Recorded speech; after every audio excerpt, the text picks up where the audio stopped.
Hello, welcome to Wander Financial. Today I just want to give you a quick look at how to draw lines on the TradingView chart. Pretty simple. First thing I like to do is make sure this magnet's on. What that'll do is click your lines, it'll snap them right to the highs and lows, making it pretty easy to make sure you're not off by a few cents here or there.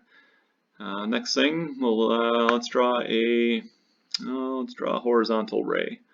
I like to use this for my support and resistance lines. Pretty easy to just snap it, drag it right up there to the top, and you can see you have a nice horizontal line. Even shows you what price level that's at.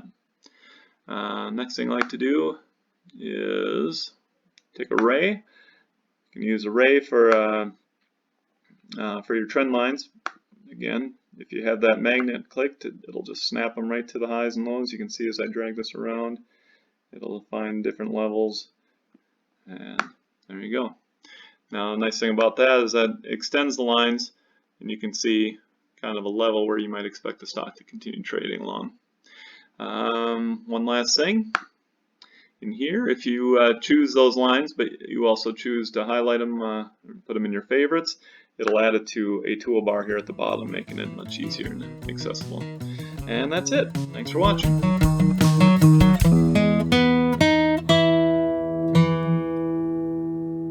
Thanks for watching, and don't forget to subscribe.